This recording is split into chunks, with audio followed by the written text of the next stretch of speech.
With tomorrow's supply copter, can you not send over a few haggis? The chef you have here doesn't become the first thing of it. Willie? Hello, Willie. Can you...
Welcome, Zygons, Dukes, and wait, I get to introduce something other than Daleks? This is the 123rd episode of an Unearthly Podcast, streaming live on the 9th of September 2015, and featuring Terror of the Zygons by Robert Banks Stewart. I am Bill Sylvia, the Man in Black, and with me are Mad Matt Winchell. Damn you, YouTube BBC bot! Randy Ronson McCulloch. Always a pleasure. And Tim the Toolman Taylor. I mean, Tim the Enchanter Sheridan. Oh, yeah! That wasn't bad. Oh, it wasn't. It wasn't anything. It was me. It was me. Considering the fact that I've done the Tim the Toolman grunt when talking about computer specs. Yep. I know what I'm talking about. That just sounds like a recipe for sparks and fire. Where there's sparks, there's fire. Flame. Ah, the references. But no, I mean I've done this talking. You know, it's got a i10 quad core processor, 16 gigabytes of RAM, and a terabyte solid state hard drive. You know.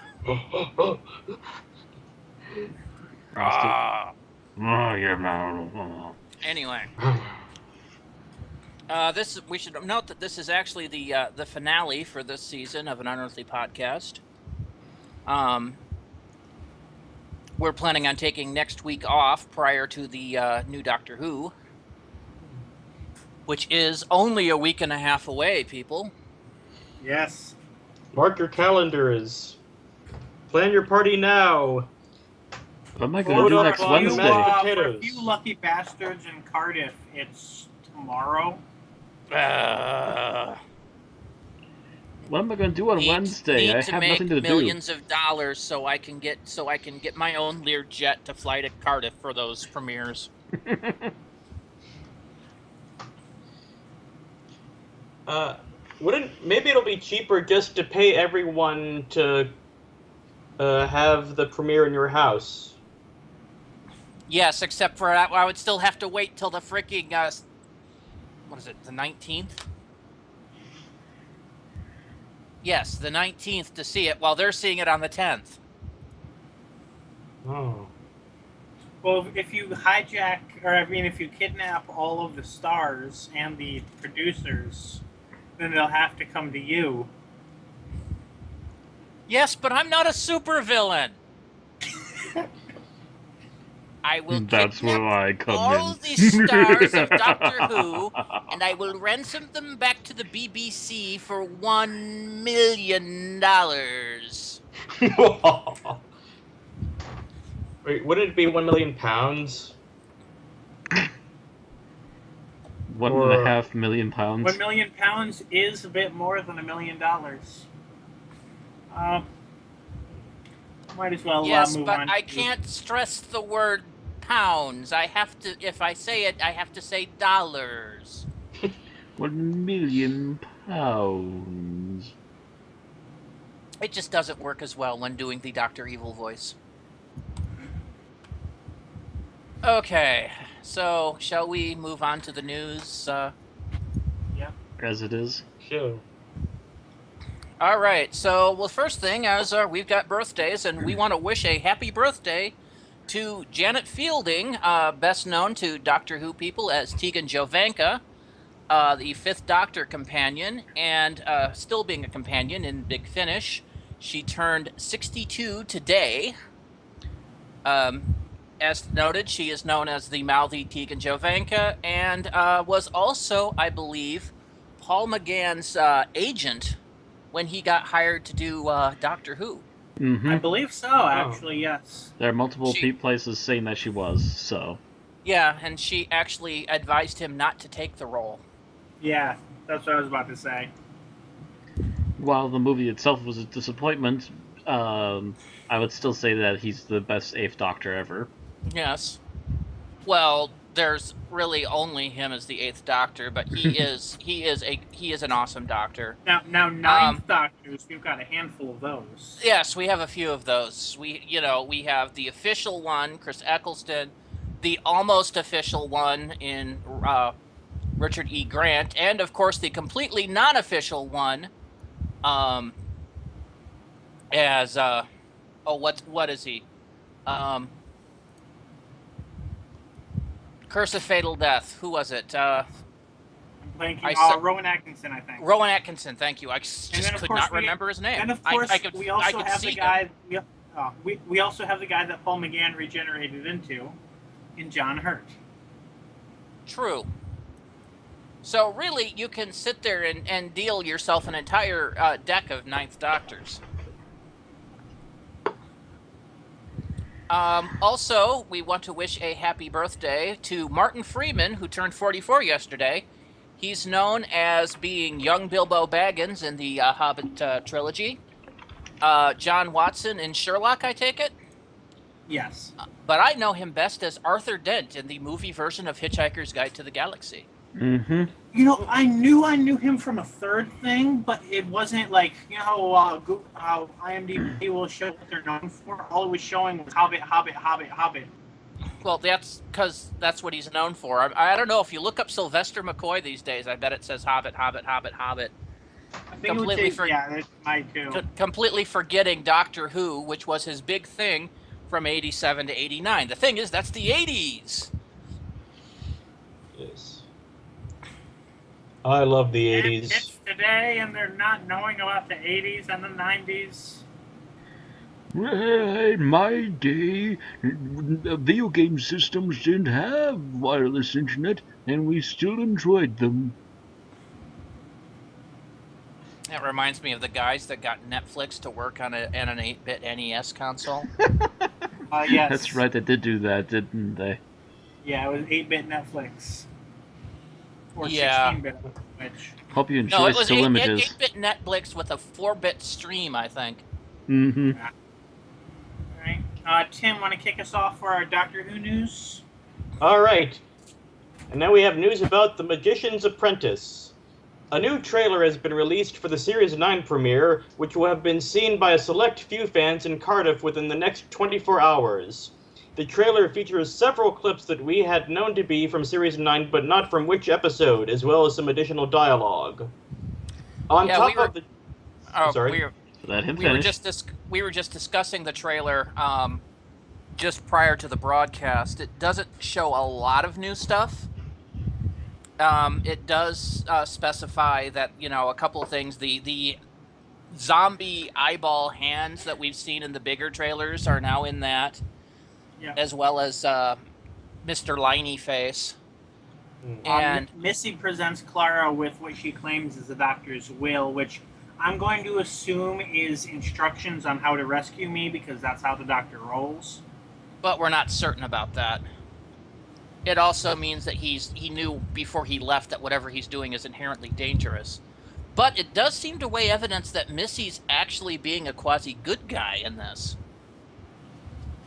I'm sure it's all part of her plan. Well, you know what they say: a universe without the Doctor is scarcely worth imagining. Well, on top of the trailer, we also finally have the televised debut time for The Magician's Apprentice, which we can now confirm will air on 7:40 p.m. British Standard Time. Yay! Thank you, Kermit. But yeah, they're really cutting that close to the wire there. Yeah. I figured they would have had the time at least a couple weeks ago. The BBC also has this to say about the new episode. Where is the Doctor? When the skies of Earth are frozen by a mysterious alien force, Clara needs her friend. But where is the Doctor? And what is he hiding from? As past deeds come back to haunt him, old enemies will come face to face. And for the Doctor and Clara, survival seems impossible. Wow. How amazingly vague and... yeah. It's like... Yeah, that doesn't really tell us anything new. I mean, Moffat had already dropped the bomb that a good chunk of this was going to be the Clara and Missy basically hunting for the Doctor. The skies of Earth thing is what stands out to me because nothing in the trailers indicates anything about anything that would affect the sky or True. the atmosphere of Earth in any way. True. Although that might be why Unit's involved. Yeah, that there could be a threat. The Doctor's not showing up, and then Missy shows up and basically drops the bomb. He's gone. Here's his will. Although I've got to say the survival seems impossible, coupled with the what seemed to be like a gladiatorial style fight in the trailer, makes me just want to yell that if they fight like animals, they will die like animals.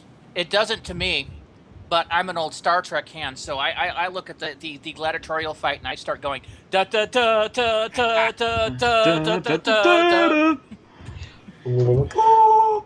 Although Kirk never had shades. Not even when he was on 80s Earth.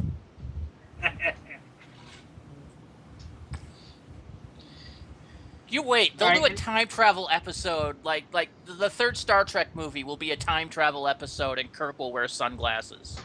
In addition to giving us a blurb for The Magician's Apprentice, the BBC has also given us one for the second part, The Witch is Familiar. Trapped and alone in a terrifying Dalek city, the Doctor is at the heart of an evil empire. No Sonic, no TARDIS, nobody to help. With his greatest temptation before him, can the Doctor resist? And will there be mercy? Well, Daleks means mercy, no.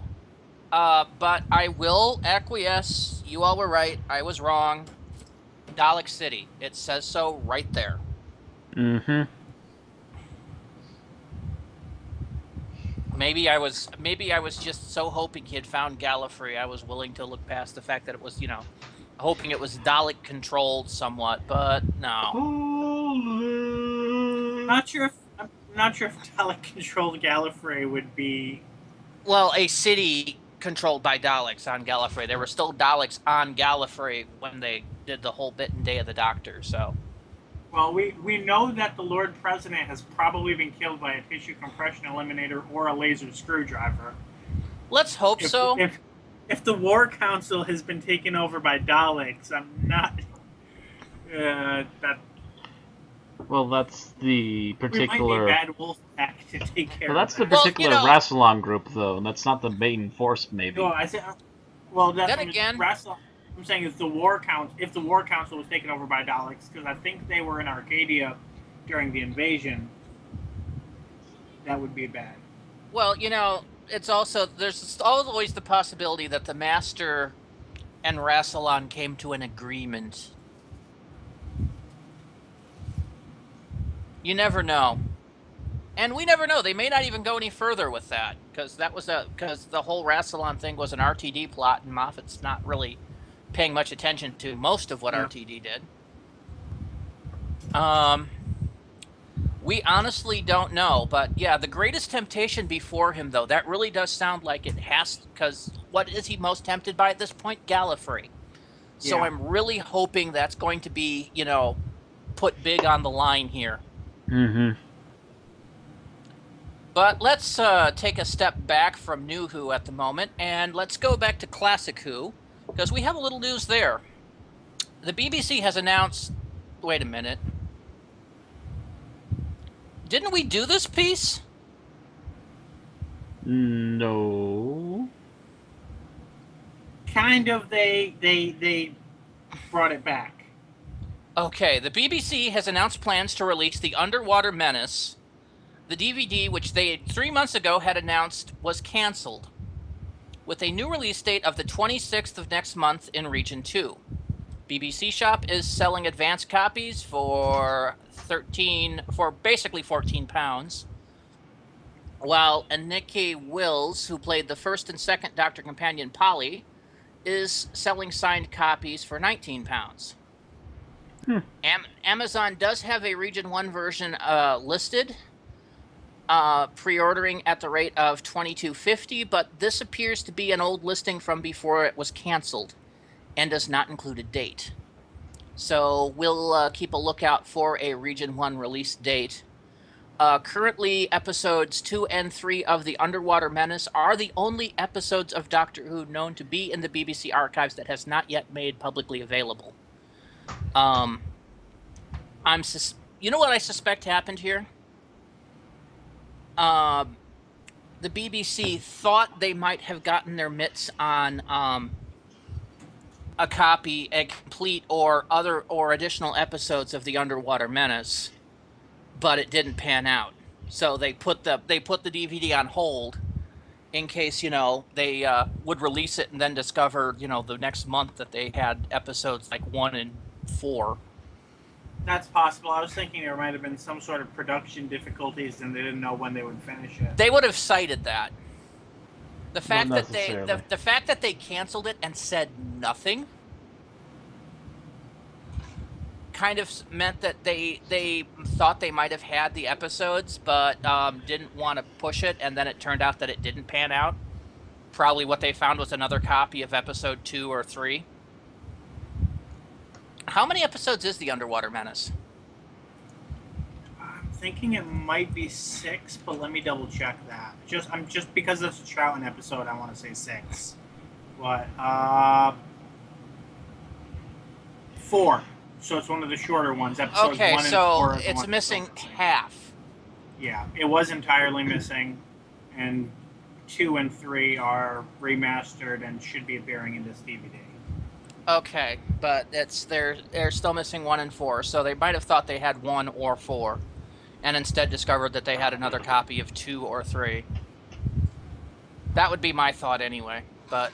It would be nice if the Wikipedia list of serials, when they list missing episodes, would give some footnote to the animated episodes, like in the 10th Planet and the Moon Base. Yeah, and I also thought that they had put this on hold to release an animated version of it, but apparently not in 3 months. Right. If it doesn't have animated version, I'm not really that interested if it's still got missing episodes. Yeah, I know, because you look at the still reconstructions, and it's not as nice. No, not even close. So The I'd fact that give them a pass. the fact that it's Jamie's first trip aboard the TARDIS almost makes it worth not to looking me. at just that for me. Not to me. Give me something at least animated, for crying out loud. Even if it's just stick figures. If it was coming out next month with an animated episode, they would have released a trailer by now. Maybe with stick figures with little masks over their heads, so we know who's who. And we know Would be the better fact than that nothing. if they were going to do an animated reconstruction, it would take about a year, I think. At the current rate of the animation studios that are doing those reconstructions, and the BBC's ability to pay them. To be fair, they could have been working on it since 2011 when these episodes were found. True, but we would have heard that somebody was working on it instead of no news. Well, they have the audio. Why don't they hire actors to dress up and lip sync? because that would need them to be paid money. It would actually be cheaper to do the animated reconstructions, which the BBC is having problems affording anyway. Oh. Especially now that, they've lost their Top Gear profits. Dang. Oh well. So, should we move on? Yep. Continuing our coverage of Doctor Who Festival, several new guests have been announced for November's London event. Longtime listeners will be well familiar with writer-actor Mark Gatiss and with Nicholas Briggs. Yay!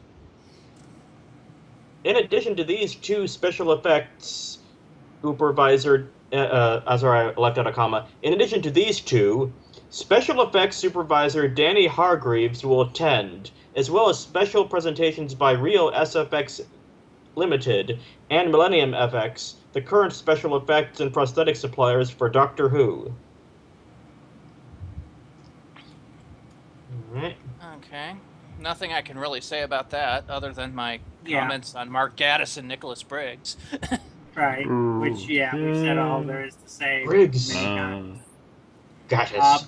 Another news, a damaged and replaced TARDIS sign from 2010 is currently on auction for charity. The sign was damaged in transit, including a corner that fell off and was subsequently reattached. The sign is on sale to raise proceeds for the Isabella Peatfield Fund, named for the youngest British victim of the 2004 Indian Ocean tsunami, and which raises money to support children's projects such as education in Sri Lanka. The auction ends this Friday, the 11th of September. How much is it going for? I had looked at it, but I don't remember. I know it was below 1,000. Bill, don't you mean the 11th of September? September. It is currently with 1 day, 9 hours left on the eBay auction. It is currently going for £421, with 15 people bidding. Now, this is an eBay auction, so most of the bidding will be done in the last 5 minutes. Mm-hmm. Yeah. There's going to be a huge click war. I suspect it'll go for somewhere around £1,000. At least. Even with, words missing off of it, because it's now police telefio, free for use of public, advice and assistance immediately, officers' cars, respond to all calls, pull to open. It's missing, like, a tenth of its letterage.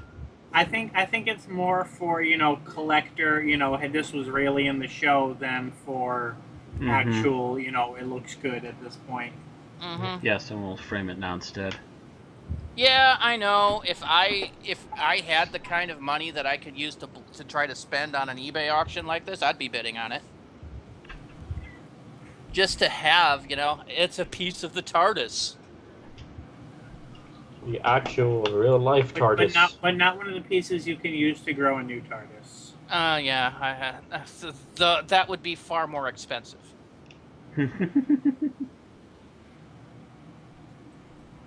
And Torchwood would probably take it off of eBay. Well, no, Torchwood's kind of defunct. Depends if Jack's around or not. Anyway. No, well, I don't know. Technically, Torchwood... We'll have to see what goes on with the big Finish audios. Whether, Torchwood gets the band back together, so to speak. Or if they're just going to do before the fall pieces. Anyway, as part of BBC's ongoing Make It Digital campaign, the BBC will be unveiling Doctor Who Game Maker on the 15th of September. The Game Maker is designed to allow users to create a wide variety of games using a huge range of heroes, monsters, and worlds visited by the Doctor, or to play games created by other users. This could be really awesome or really boring, depending on what the BBC considers to be a wide variety. Well, it sounds vaguely... City of Heroes used to have this thing where players could make their own missions in City of Heroes. You remember that, Matt? Mm-hmm. And while there was some really good content, about 80% of what came out of it was crap. But that 20% was so worth it. I suspect that's going to be the same thing. There's going to be a lot of really bad, really lame games, but there's going to be some gems that come out of this. What I mean is, as long as the variety isn't like Doctor Who Minesweeper and Doctor Who Tetris, and you can actually make something more complex and interesting, which the wording would suggest, but I don't know how the BBC is on really getting things like that right. So it could go very well, or it could just be a disappointment with Doctor Who really RPG Maker. Yeah, that would be best case. Mm-hmm. Yeah, well, I said, that's what I'm hoping for. Like I said, between episodes here, at least they're not coming out with Doctor Who the MMO, because that would be goodbye, Ran. We'll see you when you need to eat or sleep. I had to poo. I'm just passing by. I need to get to level 20. Alrighty. Well, 2 new releases by BBC Books are coming out within the next several months. The Time Lord Letters, to be released the 24th of September, is a collection of fictional letters to and from the Doctor, including events ranging as far and wide as the Doctor's request to the Time Lords in the War Games for help, to his recent application for a job at Coal Hill School in Series 8. Doctor Who Impossible Worlds, to be released on the 29th of October, is an inside look at the special effects and visual work that goes into the making of Doctor Who. Listeners in the UK have an opportunity to win each of these books, courtesy of the publisher. As with other contests we've announced here, please include your name, address, and the fact that you heard of the contest here on an Unearthly Podcast. To win the Time Lord letters, email comp-timelordletters@doctorwhonews.net with the subject 2000 Year Scrapbook, and include in the body of the email a brief description of a scene, including the episode name, in which the Doctor is seen to write a letter. To win Doctor Who Impossible Worlds, email comp-impossibleworlds@doctorwhonews.net with the subject, but that's ellipses, and the name of an impossible world the Doctor has visited in the series. I may have to enter the one for the They're UK for the only. UK Schmuke. Smeg you. because I would go for the Time Lord letters. That would be nice. It does look interesting. And I actually knew of a scene where the Doctor wrote a letter, so I actually, could have actually finished that, but no, it's UK only. Does a calling card with a signature count as a letter? No. No. There goes the one I would have picked. No. Because he didn't actually write anything. He just pulled out the card and dropped it. Alright, Big Finish Productions brings us some information from the upcoming Torchwood range. First up is the new theme song by Blair Mowat. I don't know if I'm pronouncing that right or not. That sounds right. The theme is a new arrangement based on BBC's Torchwood theme. I don't know how comfortable we are with playing that on the air. I don't think it would be a problem. But I'll click on this really quick. I'm going to pause it. I'm going to go towards the middle. And I'm going to play like a solid 5 seconds of it.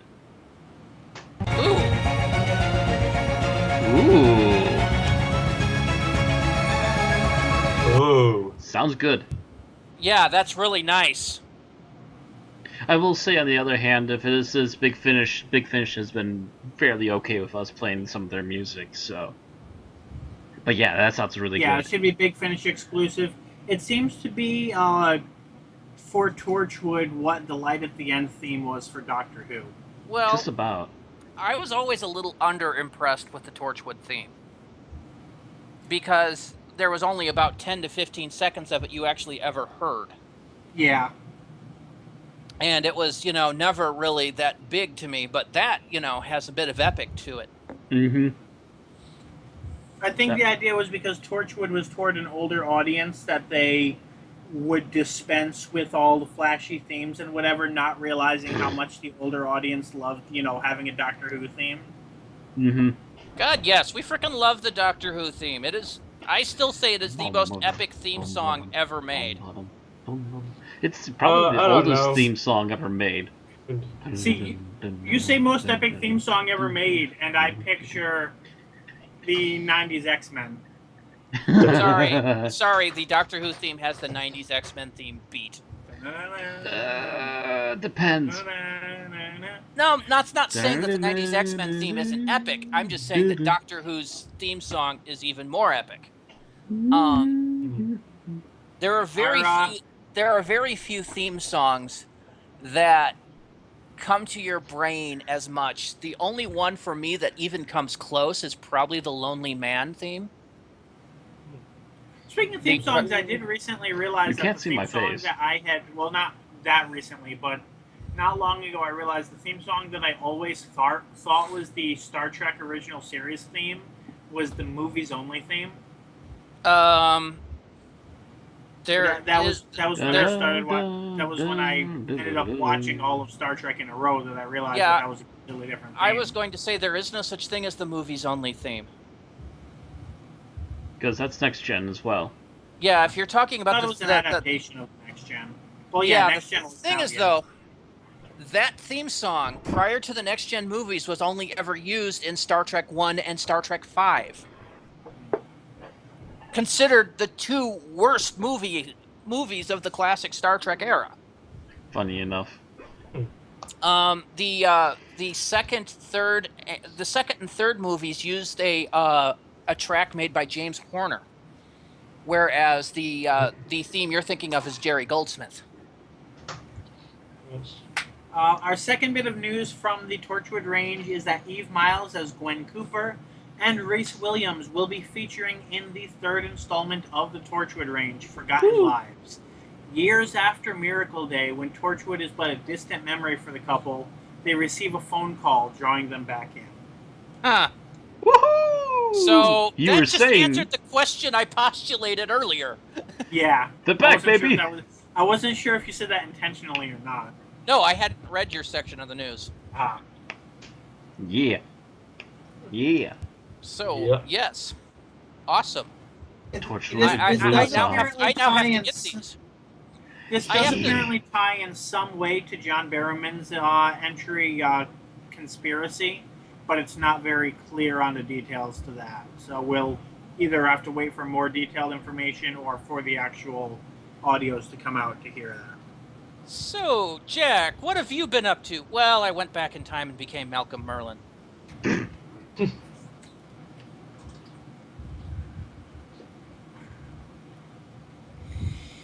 Okay. And I'm usually the one that bitches when Bill does those kind of things. Yeah. But thing is, I was being sarcastic. Okay. Well, I mean, I guess Captain Jack does have something in common with Ra's al Ghul. The whole not dying thing? Yeah. Yep. And we had a lot of news, yet we finished it ahead of schedule. Yeah, that happens. Way ahead of schedule. That happens. Actually, it wasn't Well, that much. It was Share pretty through thin. it. Yeah, usually I go up to 1:45 to do the news, but so that gives us 10-minute leeway. It's been even more since since we started the 5-minute challenge. So, anything else in particular happening? I did see a headline that Boba Fett had been announced for one of the upcoming Star Wars movies. He's not been announced for sure, but the rumor mill has it the actor has been picked, and this comes from a source that previously had other accurate news as well before it was officially stated. So they're very trustworthy.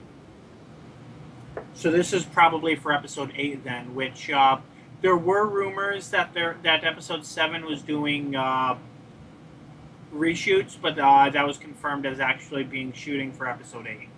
Oh, so they're already starting production there. Yeah. I actually briefly took a look at upcoming movies, and there's absolutely nothing I want to see in the theaters until episode 7. Until December. Yeah. Yeah. Until December. There's Two a couple movies coming out in December I want to see. I want to see the new Star Wars, and I want to see the what's it called? When is Krampus. Captain America? Krampus is actually getting a horror movie in the middle of December. New Captain America, I believe, is May, but before that is Deadpool, which comes out in February. Oh my! I want to see Deadpool. Yeah, I kind of need to see Deadpool. Yeah. That's a double header in May because it's both sides of the Marvel universe gets its shot. The new Captain America: Civil War comes out that May, and X-Men: Age of Apocalypse. Are Captain America and Batman versus Superman still coming out on the same? I think so. Where did I put my?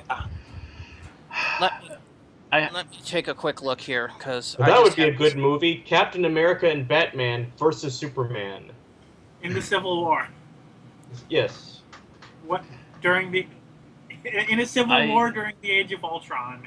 I have to say, I'm not thrilled to see the Apocalypse movie. Okay, going. Oh, there's a crisis on Infinite Earths. Okay, so Deadpool comes out February 12th. Batman vs. Superman comes out March 25th. Captain America: Civil War comes out May 6th. And X-Men: Apocalypse comes out May 27th. So they're staggered just enough that they won't interfere with each other's opening weekends, really? Yeah. And then the MCU doesn't have anything until November 4th when Doctor Strange comes out. Ooh. Don't be too pleased, Matt. The star of Doctor Strange is Benedict Cumberbatch. Don't care. I want to see it. I'm sorry. I looked at his face and I'm like, I can't see that as Doctor Strange. Gotta see it. Gotta see it. It's Doctor Strange. Fuck it. And that's all the MCU and the DC universe have written for next year. Yeah. So in other superhero news, the Flash season 2 trailer recently came out, featuring some dialogue by Jay Garrick. Yep, I knew he was going to be in there. He's supposed to be in there. Wally West's supposed to be in there.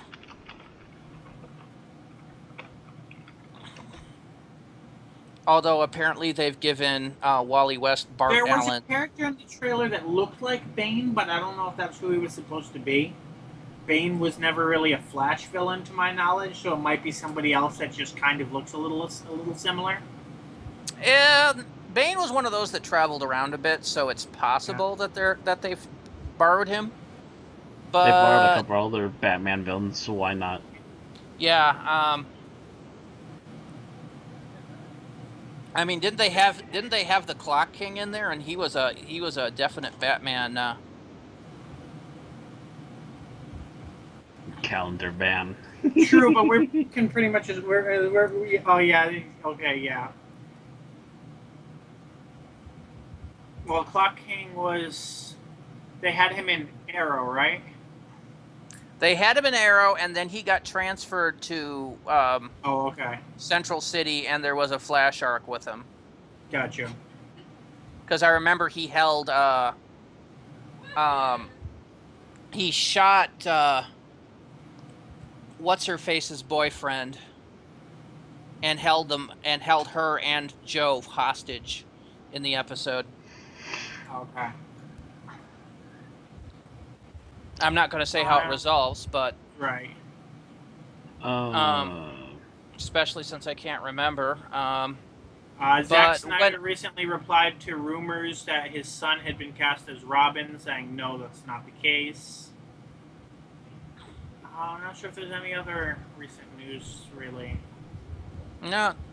Seems to be a bit quiet on the geek front. Seems to be at a low point. Yep, everybody's holding their breath for the start of the new season. Yeah. Did that trailer actually say when Flash actually begins on the CW? I know I think it's the first week of October. I think one's on the 6th and one's on the 7th or something like that. all I know is when it comes to the comic book hero movies right now, Batman vs Superman doesn't really have anything that's thrilled me enough to be interested in watching it yet. I'll see what the reactions are first. Yeah. Flash is October 6th. That's what I thought. October 6th? Yeah. Okay. And also with X-Men Age of Apocalypse, have you seen that Apocalypse costume yet? No, I have not. Do you remember Ivan Ooze from the Mighty Morphin Power Rangers movie? No. Who could forget? It looks You a lot remember, like that. I spent most of my time repressing Power Rangers. See, I had a I was lot- with the younger generation that really liked it, so bite me. Yeah, you got to remember though that, you know, the only time I watched it was when I was forced to. Because RPG Monthly would do one of those TV shows where we'll see as video games this year. So, oh wow. But yeah. So apparently CW Seed has managed to get a hold of some decent stuff. That's their web streaming service. They've gotten like all of the 1990s Flash. The Terminator, the Sarah Connor Chronicles, the 2 seasons before Fox killed it. And they've gotten the original series Vixen, which is in the same universe as Flash and Arrow, although that's animated. Is that out already, or I didn't Yes, even hear when that was supposed to start? It's new episodes are coming out on the Seed now. Okay, I'll have to look into that. See Arrow and the Flash take a road trip to Detroit. Comes out Tuesdays. So I'm going to have to take a look at that myself. Not tonight, though. So I'm wondering if that might be an off-season thing then, because they're not going to want that to compete with Flash. Actually, it doesn't. Because Vixen, the voice actors that got to play Vixen will be making a live-action appearance in either Arrow or Flash or both sometime this season. So I have to share this since you haven't seen it yet, Ran. Oh, the Apocalypse? Yep.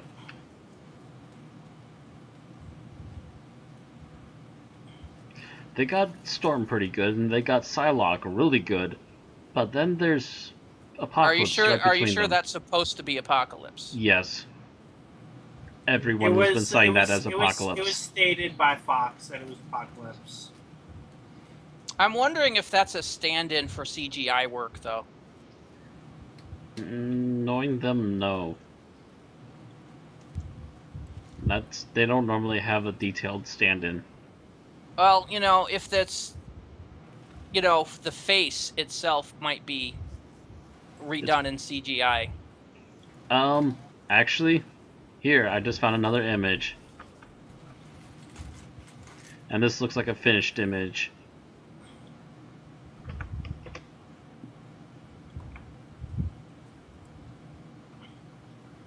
Slightly better, but still not really that great. Yeah. No.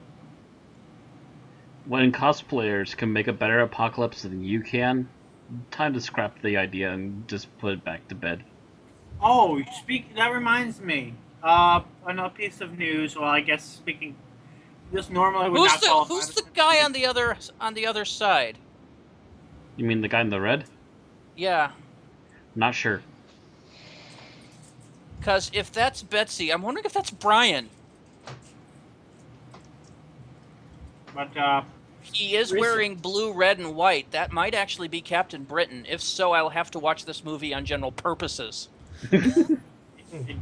I doubt he is. But... Oh, actually, that gal is Psylocke for sure.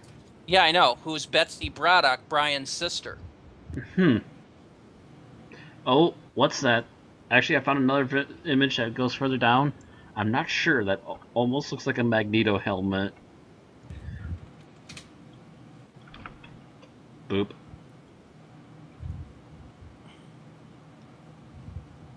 Yeah, that does kind of look like a Magneto helmet, but that does not look like Magneto armor. Yeah, that's just it.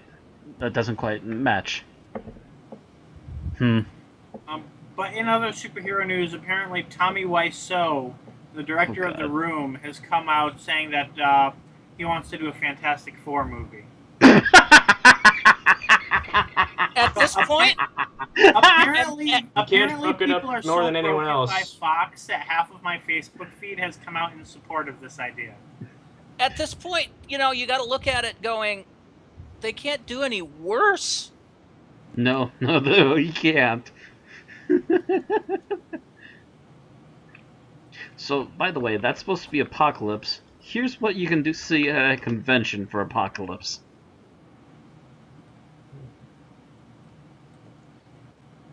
You tell me which looks more correct. Anybody know the name of the actor in that image? The thing is, though, movie-wise, that would look fairly ridiculous.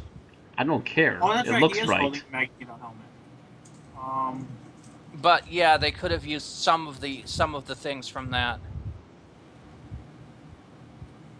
I'm wondering if that's supposed to be Havoc. I can't tell. Is that Michael Fassbender? It looks like Michael Fassbender. Okay, Because if it is, then so, it's actually Magneto. If so, he is Magneto. Then why It the is heck Magneto. is he? Then what the hell's with that armor? Yeah, what the heck is with that armor? I guess they decided purple was too... Purple? Was not... Well, Magneto is a red guy. The more I look at these designs, the more I'm not sure about this movie. Well, you really can't judge a movie by still photos. I can when Apocalypse's Blue Man group over there. Well, Apocalypse has always been Blue Man Group, but he should look less human. Yes. I do know that apparently Magneto is supposed to be one of the four horsemen in this version. Oh, go blow it out your... Oh, fell. Every time they do a good X-Men movie, they immediately follow it up by something rubbish within another 2 movies. And so is Psylocke supposed to be one of the horsemen. In that case, I know Storm was also, so then it would be Psylocke, Storm, Angel, and Magneto would be the 4 of them. Yep.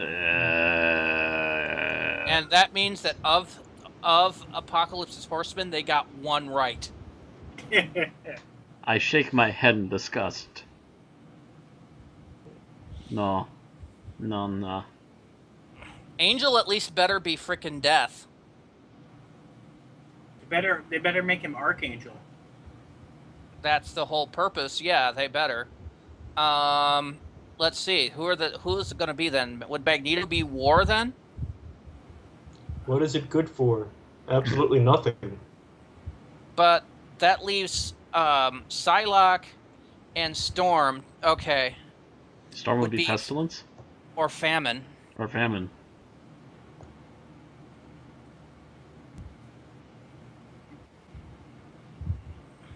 I might have that here. Let's see.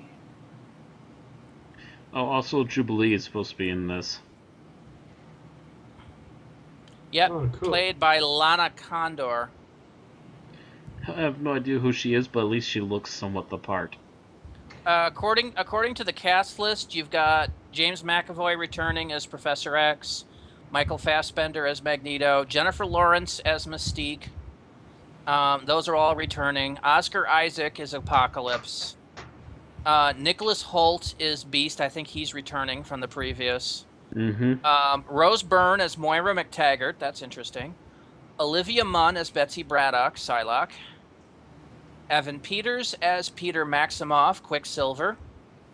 Is that the same guy who did it in the last one? Yes. So he's returning from Days of Future Past. Mm-hmm. Cody Scott McPhee as Nightcrawler. Apparently a lot more lighthearted than the version in X-Men 2. Sophie Turner as Jean Grey, also known as Sansa Stark in Game of Thrones.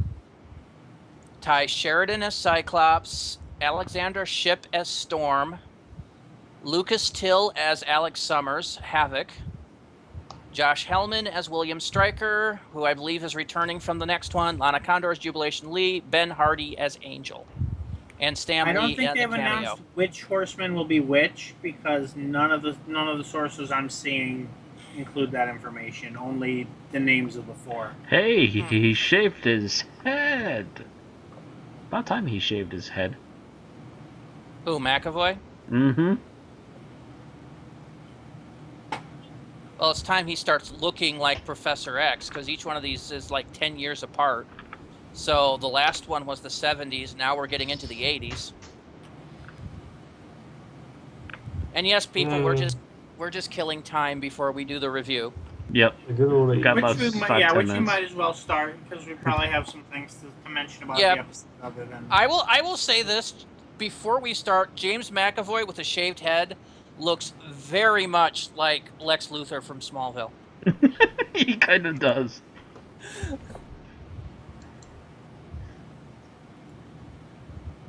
I still Mention say, it. I still say Patrick Stewart all the way. By the way, Patrick Stewart knew nothing about X-Men when they approached him for doing the role. They Yes. actually handed him a book off the desk in order to show him what they were talking about They when they didn't wanted him to even do hand him off Xavier. they didn't hand him off the desk. They invited him over for dinner. He walks in, and on the coffee table in front of him is an X-Men comic. He's like, "What am I doing on that comic book?" And they're like, "Exactly." Actually, from what I heard, he walked in, he told them he knew nothing about the X-Men. They handed him a book off of their desk, and he looked at the cover and went, "Why am I on the cover?" I've heard this story from Patrick Stewart's mouth. Okay. So your Didn't he version know might be nothing more about accurate. Star Trek?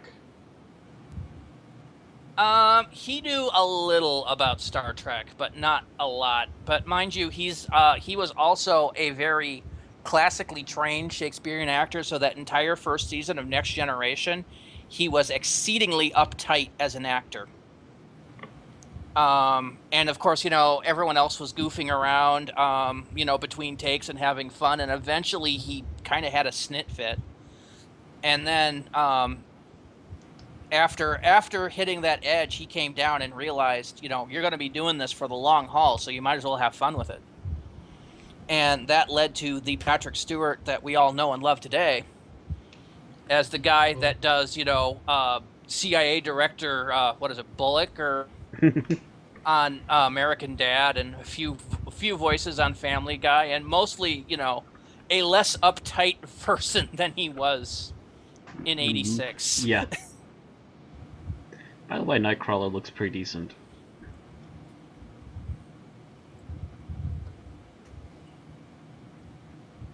And all I have is X-Men Evolution going through my heads. They love the fuzzy one. Yeah. Anyway, let's go on to discuss Terror of the Zygons, like we're supposed to. So this takes us to the 5-minute challenge. Terror of the Zygons. And Who volunteers to do the summary? Not it.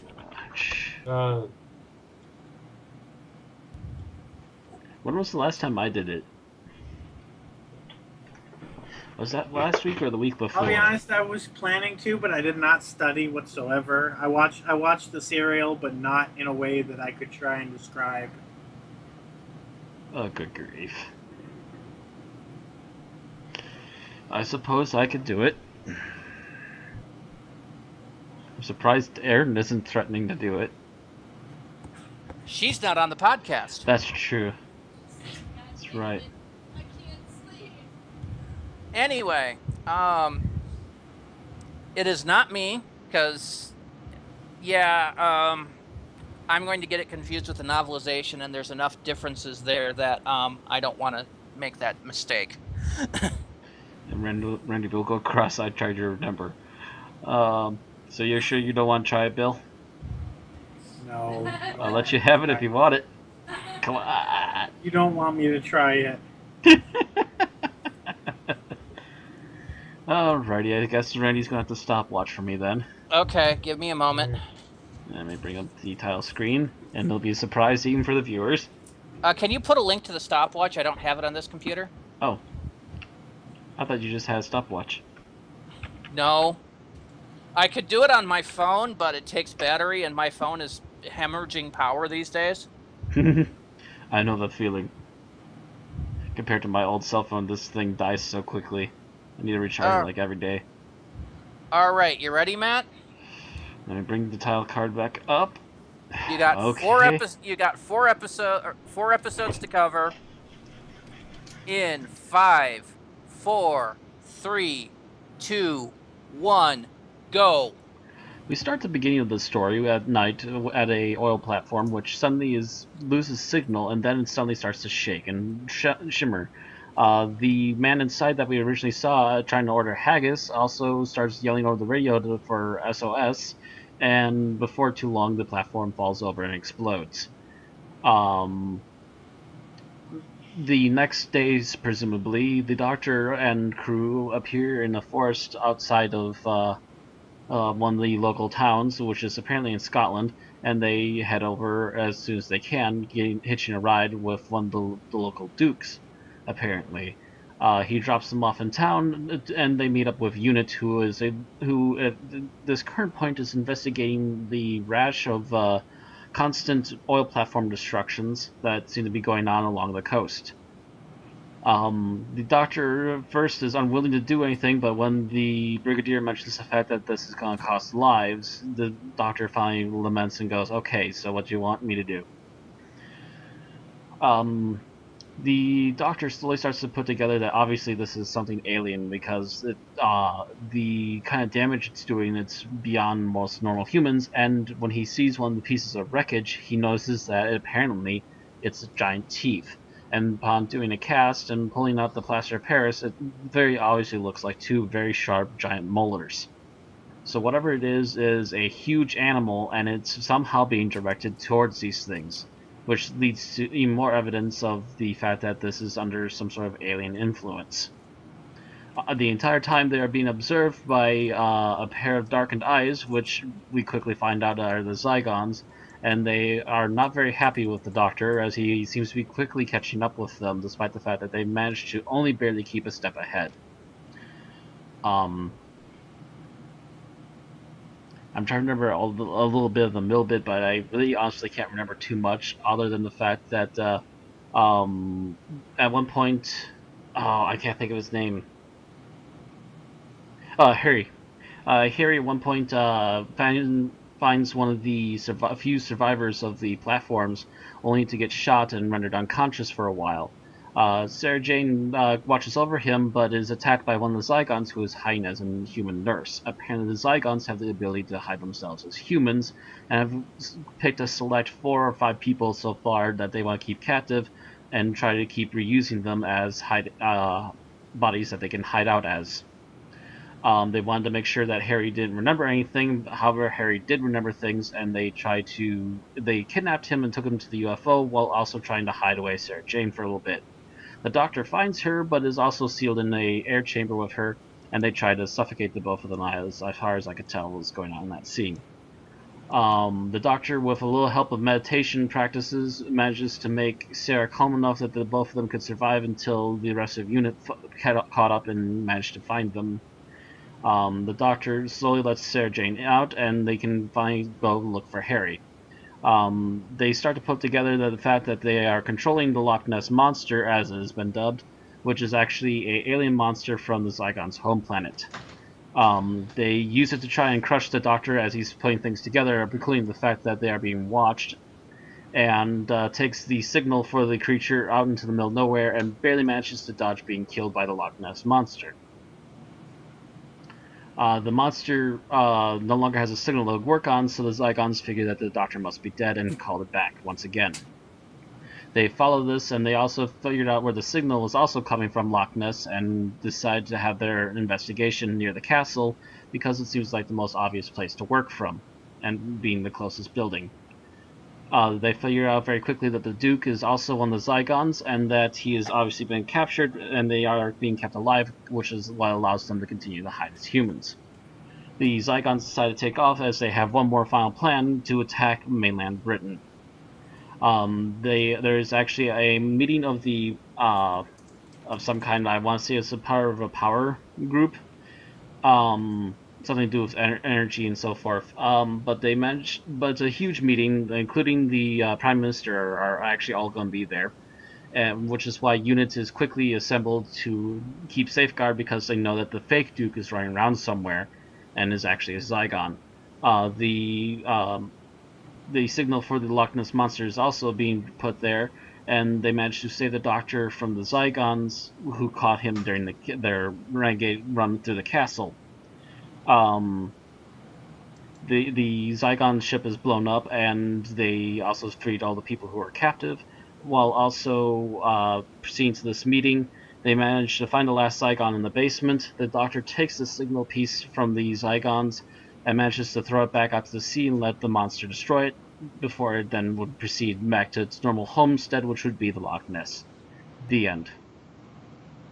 Okay. I got a little long-winded towards the end. And you did it in 0, 5, Ugh. 23. Got too long-winded at the end. I was trying to remember the little in-between bits. 0.8 of a second. I was trying to remember the little tidbits in the middle. It was too many brain pauses. Yep. That's okay.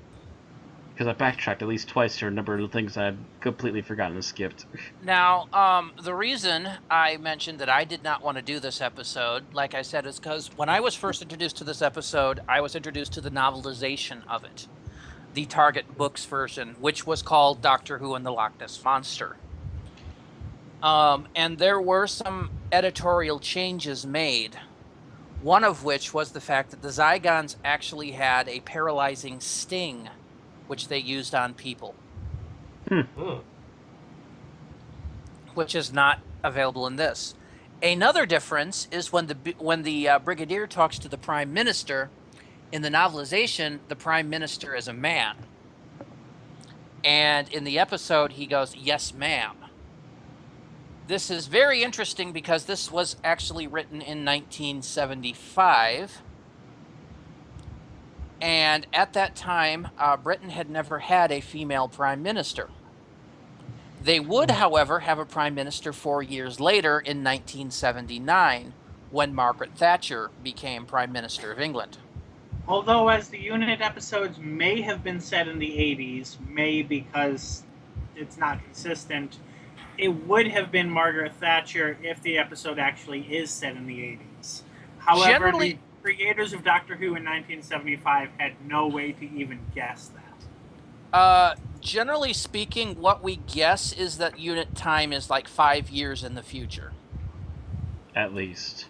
So, when the Doctor crash lands in Spearhead from space, it's, 1975 instead of 1970. And they never explicitly say the date. Even then, I think that doesn't concur with Web of Fear and the Invasion. But of course, we already discussed the problem with Web of Fear's date to begin with. Web of Fear has a dating hole when it mentions it. I can't remember if the Invasion explicitly states the date. Invasion states 3 years after Web of Fear. Okay, so it doesn't give... it gives it by that date name, though. Right. So Abominable Snowman gives a number, Web of Fear gives a number in reference to that, Invasion gives a number in reference to that. And then I think the next time we see an explicit number is Mawdryn Undead. Other than Pyramids of Mars, in which Sarah Jane says from the 80s. And the interesting part is Mawdryn Undead says 1982, I believe, or 83 when it was aired. And it gives that same year date. Which is an issue. But no, what I was actually referring to was the fact that Doctor Who was able to accurately predict the future. I can see the future. Again. I can see the future. Prime Minister of England's going to be a woman. And she'll be a total bitch. And she'll have a room named after her.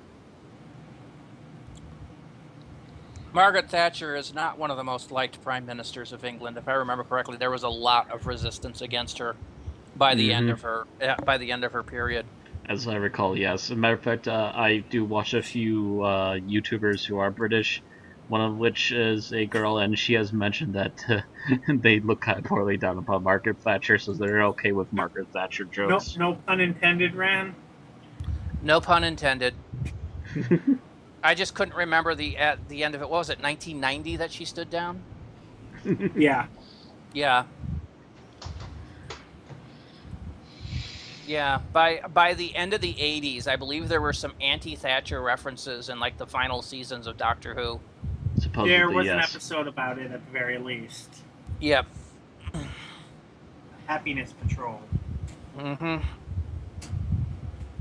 I think Big Finish is still doing the occasional anti-Thatcher episode. Wow. It's nice to know you're so despised. Yeah. I would make a comparison between her and Bush Jr., but there's still parts of the country that still like him, so Ugh. yeah. Anyway, so let's go. Before we do likes and dislikes, I just want to mention there is one one Zygon story that we're not going to cover. Part of that is because, as with all other things created by the BBV, it is very difficult to find nowadays. Another thing is that it was created by the BBV and features nothing from Doctor Who other than Zygons, and is apparently adult-rated, possibly due to, from what I can tell from the description, probably explicit sex scenes. But it's not a porno. So I don't know what Bill Baggs was thinking. I can't really find a copy of this to judge for myself.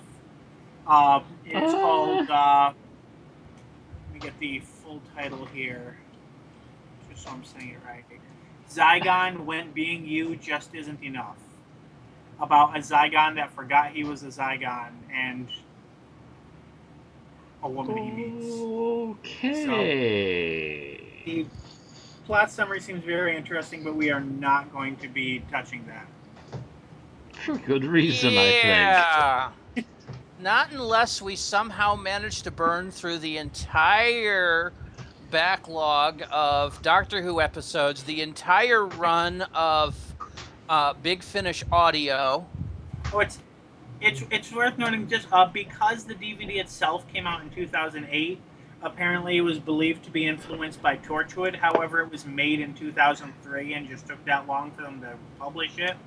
So it was not actually influenced by Torchwood. Okay.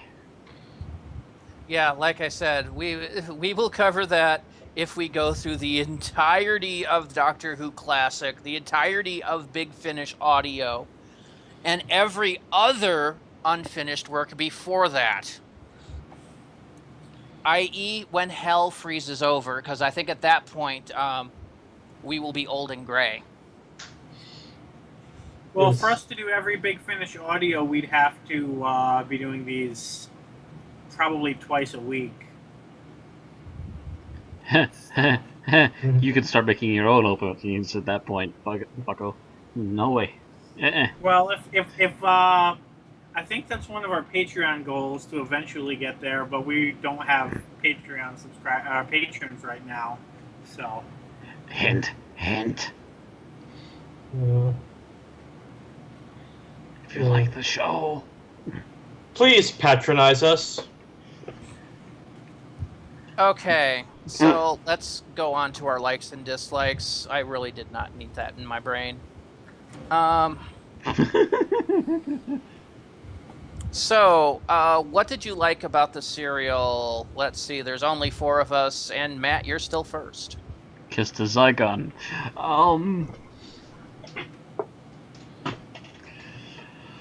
Oh, what did I like? I like the nice white Bertha sets in this particular story. We go from everything from hospitals to castles. We have lots of nice on-location shots that got used. And then we have this completely bizarre, outlandish, almost psychedelic UFO interior, including really unusual somewhat fleshy-looking controls and everything. This is where the Doctor got the idea for the coral scheme.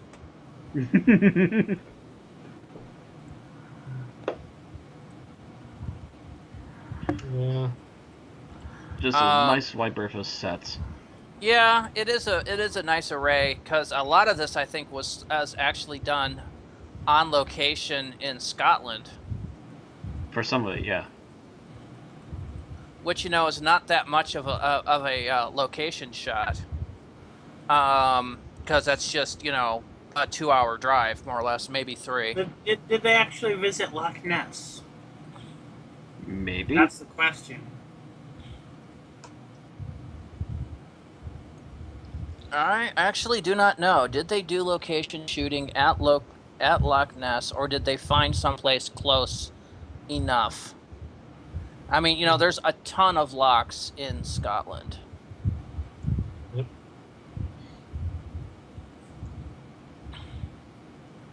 Yes. I'm looking it up. Terror of the Zygons. Aren't all the lochs in Scotland? Like, isn't that why they're called lochs, because they're in Scotland? No, it's just their play on lakes. Oh, so if it was somewhere else, it would be the Lake Ness monster. No, they actually did not go all the way to Scotland. Hmm. A lot of that was filmed in West Sussex. It looked enough. Filming locations: Climping Beach, Littlehampton, West Sussex; Hull Aggregates Quarry, Storrington, West Sussex; Furnace Pond, Mill Lane, Crabtree, West Sussex; Millbank, London; Amersham Common, South Amersham, West Sussex; Charlton, West Sussex; Westminster Bridge, Westminster, London; and at the BBC Television Centre in Shepherd's Bush. So, yeah.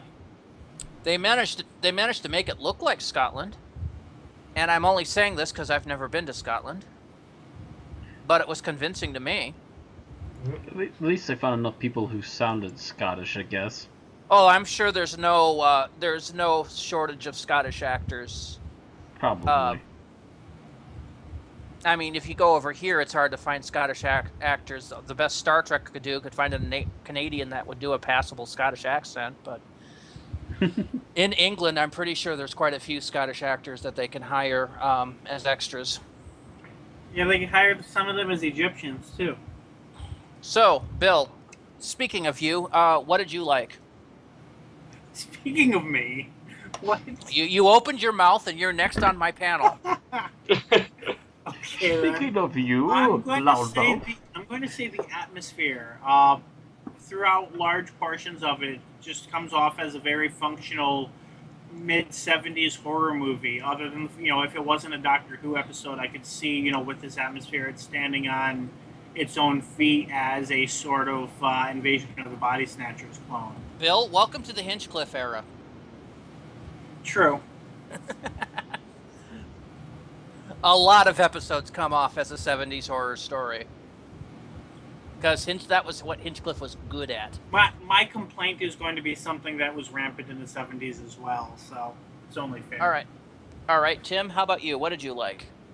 The thing that stood out to me was the cinematography. In each scene, it seemed very tip-top, or very appropriate to what was going on in that scene with the lighting, and especially the inside of the Zygons spaceship seemed to have like this, like the camera seemed to have this red-orange tint that just upped the menace of the Zygons. Huh. All right, well, that would be down to the director, who was Douglas Camfield, who is no newbie to Doctor Who. He has been he worked as a production assistant on many early Doctor Who serials, including Unearthly Child, Marco Polo. Wow. His earliest directorial debut for the program was on the 9th of October, when he directed some of the film inserts for The Cave of Skulls, The Forest of Fear, and The Firemaker, a.k.a. the bad part of An Unearthly Child. Bum, bum, bum. He also directed several other serials, including The Crusade, The Time Meddler, The Daleks' Master Plan, The Web of Fear, The Invasion, Inferno, Terror of the Zygons, and would, I think, either later this season or next season go on to do The Seeds of Doom. Nice. Oh. Not The Seeds of Death, which was the second Doctor, The Seeds of Doom, which was... Oh. So he'd been That's directing in the not show a bad for over pedigree. 10 years at this point. Longer than Not- he's been around. Yeah. This is actually near the end of his run. He died in 1984, by the way. Aw. Oh. So, apparently 76... He apparently declined the offer to become the producer of Doctor Who in 1969 after Derek Sherwin quit. He went instead to Barry Letts. That's what led to Barry Letts becoming the producer.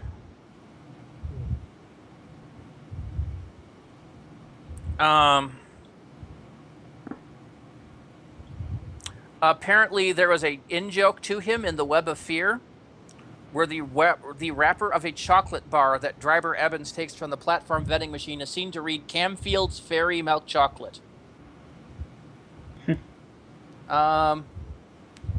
He also apparently made a Hitchcock-esque appearance in The Invasion Episode 1, in which he played the car driver who gives the Doctor, Jamie, and Zoe a lift into London.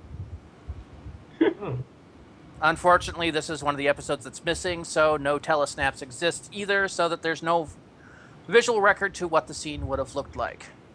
Although it was recreated, and I recall that character. He even got killed, as I recall. Mm-hmm. So that's interesting. Okay, so apparently he suffered from a heart ailment, so that might have led to his retirement, and that's what caused him to die in his sleep. At least he died in his sleep. Yeah. Okay, so... yeah, Camfield was no newbie to Doctor Who, and it kind of showed in this, where he did some great cinematography. What I really liked is I was actually relatively impressed on how good the Zygon costumes were, considering this was a mid-70s serial that's, one season away from having the bad enemy made of bubble wrap. Yeah, I actually thought the Zygons looked better here than in Time of the Doctor, or Day of the Doctor. What I'm one is that? so about it. I would not say that. I would not say they looked better than they did in Day of the Doctor. I can see the Day of the Doctor Zygons as being a obvious evolution from this costume. If the Day of the Doctor Zygons were lit like these, it would have been brilliant. Yes.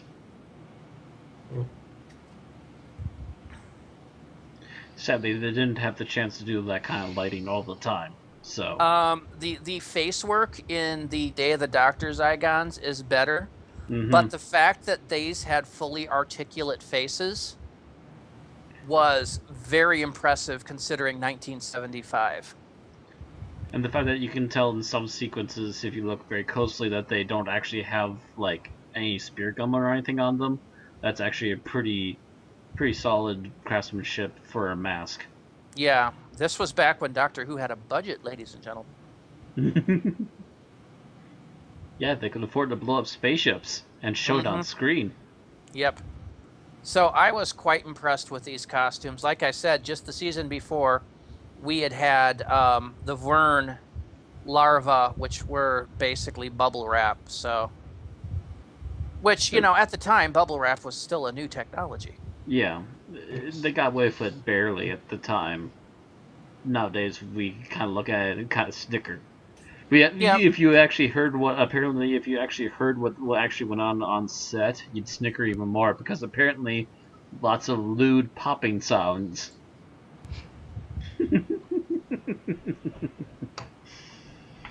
But of course, they mute all that and add in music for tension, and all of a sudden it starts to work a little bit better.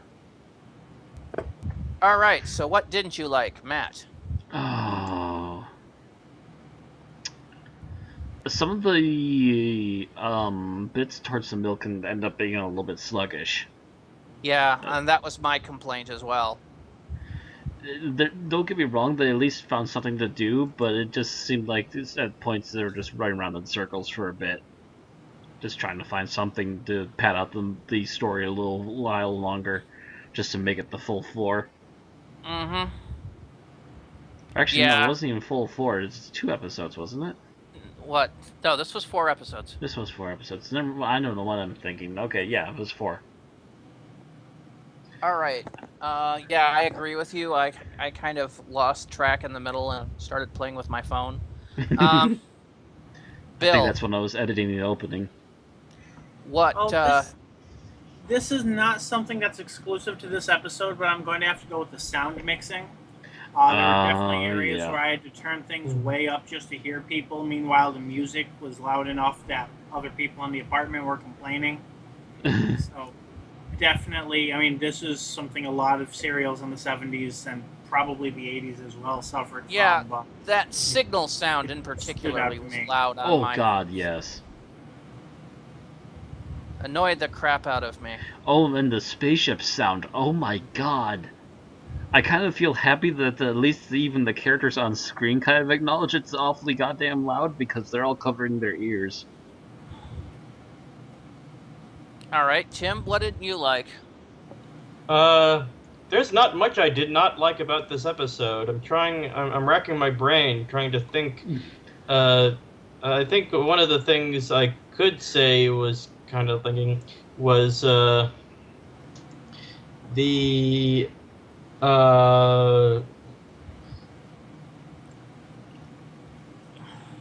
some of the side characters I thought could have used more screen time, like the Duke or the landlord of the hotel. Well, Could have. it was kind of hard Yeah. for the Duke because he was a Zygon duplicate for 90% of the serial. Yep. So, he was supposed to be cold and wooden, and that would have just made it even more boring if we had another 20 minutes of cold and wooden. Yeah. Yeah. Well, like I said, I'm just stretching for a nit to pick.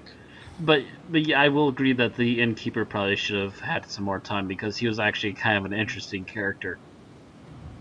All right. My complaint was the fact that the Zygons' plan seemed a little bit ham-fisted, and it wasn't really well thought out. Yeah, things kind of quickly unraveled. Yeah, and their response to unraveling was, "Oh, they know too much. Kill them." It was like, wow, which is going to bring even more people looking.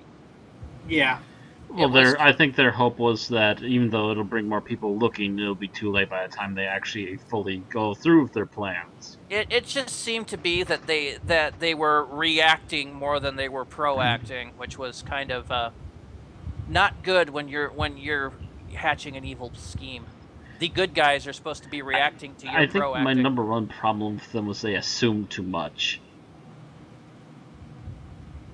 They assumed the Doctor was dead at least twice. Yeah. Well, that's evil genius planning number 5. Hatch elaborate death scheme for the hero, and then assume he's dead while he escapes and works against you. I mean, that's James Bond 103. I'm pretty sure. Still, you had him in your clutches twice, and he manages to worm away. They make fun of it in Austin Powers. Yes, we'll do the evil death scheme. Why don't you just shoot him? Or like the Villain's Aid webcomic I've seen, where he points out to Bane, well, you have control of the city already. Why don't you just blow it up instead of waiting a year? Should I? Well, it would be more effective, wouldn't it? And then the next scene is literally an atomic explosion going off in the background, and Bane looking at Batman and going, "You have now my permission to cry."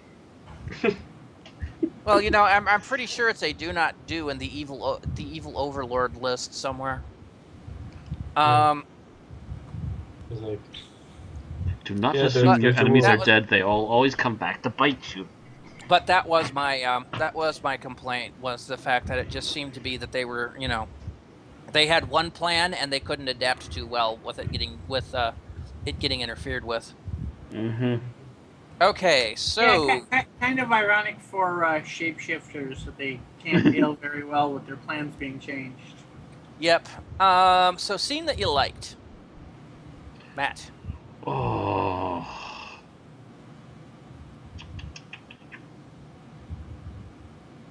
Um. I'm trying to pick one. I guess a pretty solid one was when the Doctor was figuring out how to mess with the Zygons' plans while he was captive on their ship. He just, as soon as he was on their ship, he seemed to be a step ahead of all of their plans automatically. He just doctored his way through everything. Well, yeah, at that point, you know, they're also assuming he's a human that doesn't know any better. And that's like prime mistake number one when dealing with the Doctor. Yeah. And he even admits to them that he's not a human, and they still start assuming things again. Yeah, like I said, dumbass Zygons. As soon as you have the dead body, dispose of it. Don't leave it laying around. He might be alive yet. Did you I'm double still tap alive. him? It's like a zombie. Double tap it. Make sure it's dead. If a Zygon transformed into the Doctor and then suffered a fatal wound, would they regenerate? I don't know. It's never really stated how much of a copy the Zygon is.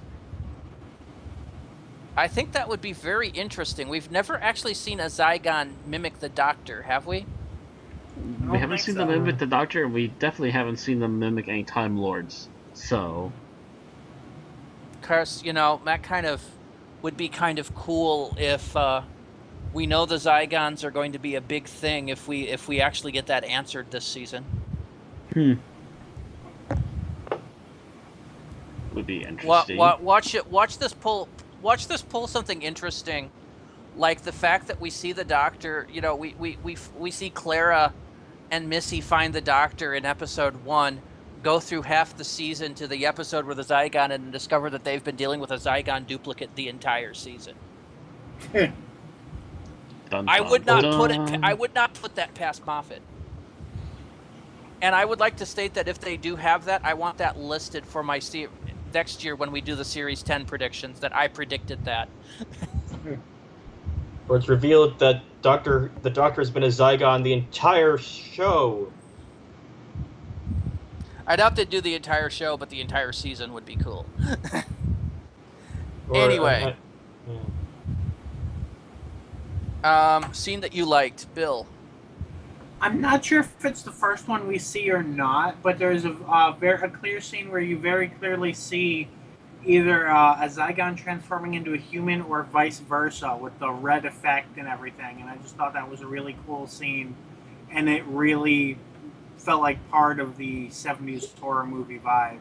I don't think that effect would stand up with our expectations of how a transformation would occur with modern filming techniques, but it was just perfect with 70s film. Yeah, when they did it in front of Harry. I think that was episode 2 or 3. Yeah. So, all right, then your opinion. Classic Zygon transformation versus modern Zygon transformation. I don't remember the modern one. It's The more modern of a ones I thought happened off screen. no. No? It's actually they use a morph effect. I mean, like I said, I don't think with modern film that the red fade thing would really be accepted as well. Mm-hmm. So I think it really depends on the era and how it's being filmed. I think a fade or a werewolf style thing is really the best way to go now, whereas for the 70s the effect they used was just perfect. I mean, a makeup one could also have been done well, but not on a Doctor Who budget. Yeah. See, I'm actually looking for a video of the Zygon transformation. Good luck. Oh wait, there was one when we see Kate turn into a Zygon. Yes, that was the one I was thinking of, and I think we see one That was later. That was kind of weird, but I didn't really have any problem with it either. I didn't like it it didn't stand out to me as much as this one did though. Yeah, I would have actually preferred the modern one if they'd had more of a glowy or, like an energy being released kind of thing, rather than the, hey, look, I just spit out some stuff as my face changes kind of shit, It made it more disgusting, less sci-fi. I don't know. Okay, so Tim, what about your favorite scene? My favorite scene is the scene where the Doctor hypnotizes Sarah to get her to stop breathing. Because it just seems that that really was written to play to the strengths of Tom Baker. Mm-hmm. And his hypnotic eyes. And his resonant voice. And also, I'm sorry, just one more thing. The cherry on top was when he was done that he looked at the sky and howled. was so freaking awesome. Yeah, there's a few times that Tom Baker does that kind of thing over the course of his run. I do remember at one point him hitting C above high C to shatter glass. But that would be in a much later episode. By this point, I mean, this was the first episode of Tom Baker's second full season as the Doctor. Although I'm not sure if it was filmed that way because I know it was written to be part of his first season. It was written to be the last episode of his first season.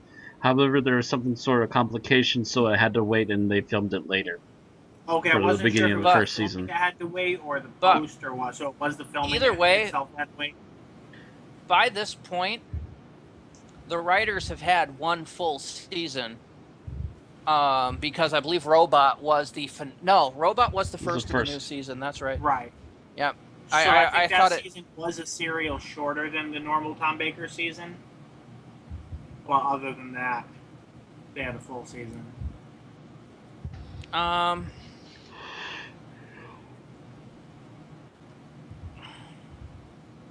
Let's see. It's made no actual listing on that, but yeah, this does finish the serial that started in Ark in Space. Or it finishes the storyline that started in Ark in Space. And after this, you go on to more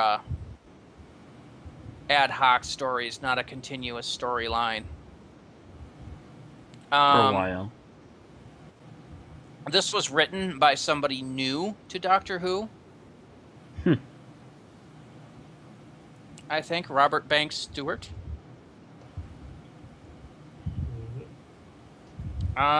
Yes, he had not written for Doctor Who before this. He would also go on to write The Seeds of Doom. But that's his only two outings into Doctor Who. So he hadn't written for this before, and he came up with this story.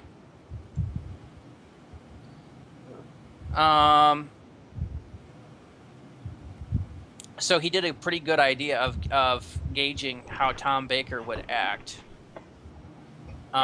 Meaning he had at least had a chance to see how Tom Baker acted, probably at least in Ark in Space, when he started writing this. He got it down, and he did a good job. All right, my favorite scene is actually right at the beginning. It is when the Doctor first meets the Brigadier. And they spend all this time in the scene making sure you only see the Brigadier from the waist up. And only when the Doctor gets on the scene do you actually see that he's wearing a traditional kilt. And it just made me smirk and laugh. And then Sarah breaks out laughing. Mm-hmm. It is a reminder that, Stuart was a traditional Scottish name. And I had read that scene and laughed, but I thought that the filming of it was just beautiful. And you've got the Doctor dressed up like, I don't know if that was McCrimmon colors he was wearing or not. It might have been. Just some leftover stuff he found in the TARDIS from Jamie. You think you took a kilt and made a scarf out of it? No. Jamie did have one of those side sashes that the Doctor was wearing as a scarf. Mm-hmm. Ah. And I wouldn't be surprised if he dragged along an extra hat or two just in case anyway, at some point. Mm-hmm. I don't think he was wearing his hat when he vanished.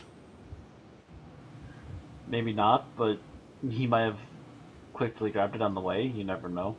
No, well, remember, they were captured by the Time Lords at the end of the thing and exiled.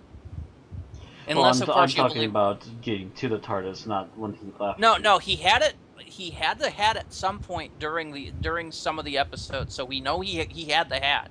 I'm just saying he didn't have it with him when he was called back. Mm-hmm. So. It would have been Jamie's stuff, and he's just like, hey, I'm visiting Scotland, why not? Yeah, that's what I'm wondering. Okay, so scenes you didn't like. Matt. Oh, scene I didn't like. I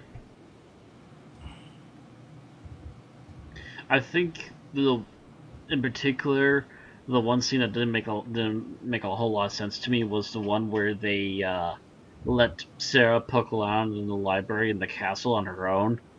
Damn it, that was mine. Very too easily found this trapdoor and everything else. It's just like, oh, come on, guys. You could have left them a bigger obvious opening to find your stuff if you had tried. Yeah, I know. It would have been more poignant if he insisted she did not look at those books.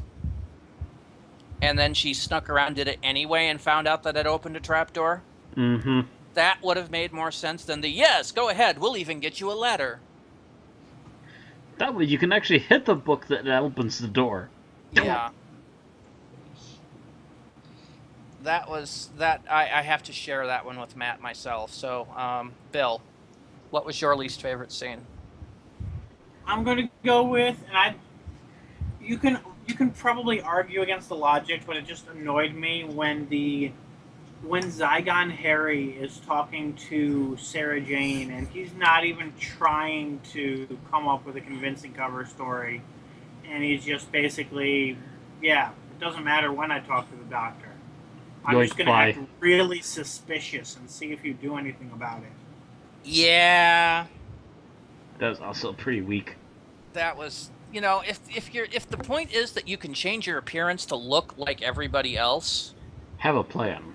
Then what's the point if you act like you're a guilty, evil, Right.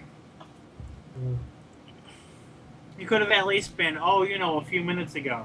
The same thing anybody else in a disguise would say. Mm-hmm. I just met the Doctor on the way out. I need to get this for him. Bye.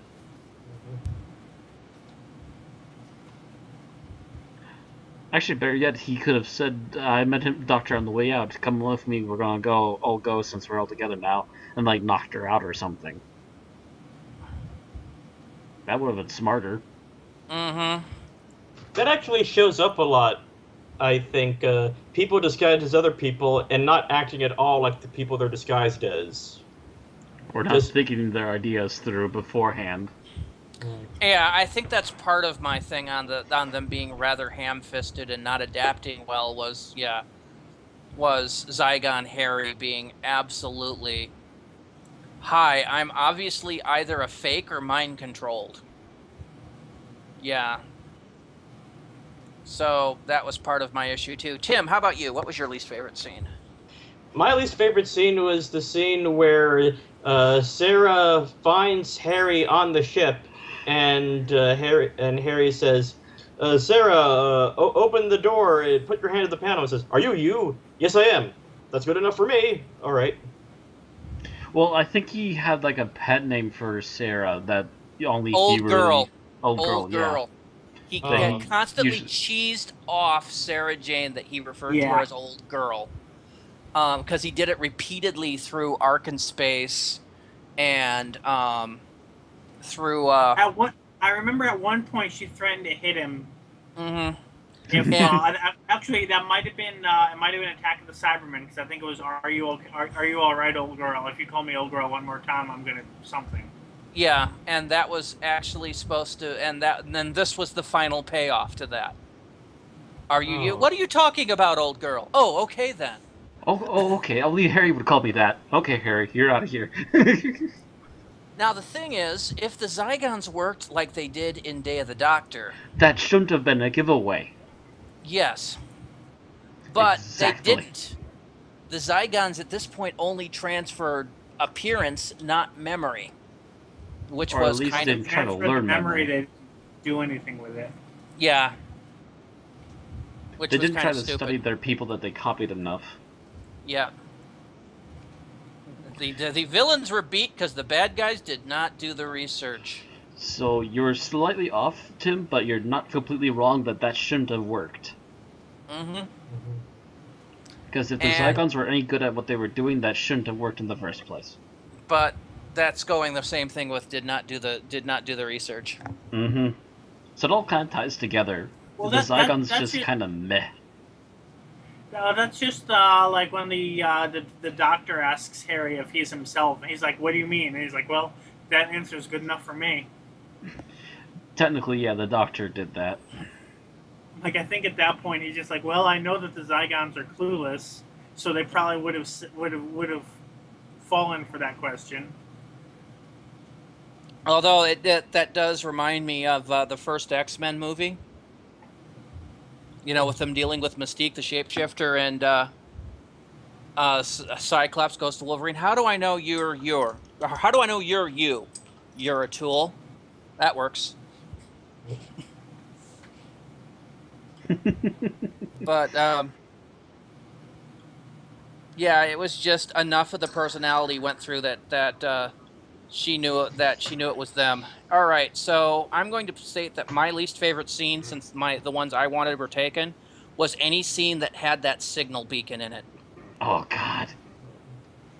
Beep, beep, beep, beep. Oh, God. Just 'Cause cut off my ears. I don't know how you guys were watching this, but I did not have the DVDs, so I was watching it through other means. That's all I will say. Mm-hmm. But even with that signal beacon, every time it went on, it was like I swear I had to start turning down the volume because it was hurting my ears. I could barely stand it myself at times, yes. It reminds me, there was this old episode of Scooby-Doo with the ghost alien, and the ship that the ghost alien had this high-pitched screeching sound.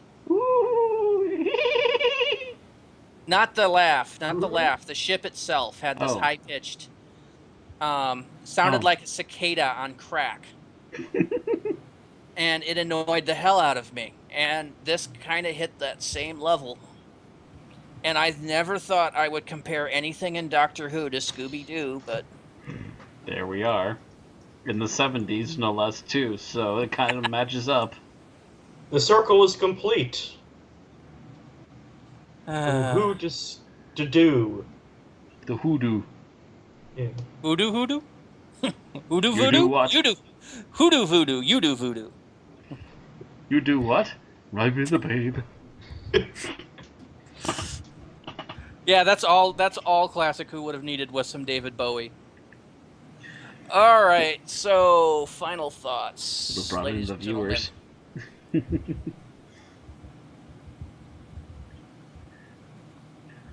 Final Oh, thoughts, Matt. So final thoughts.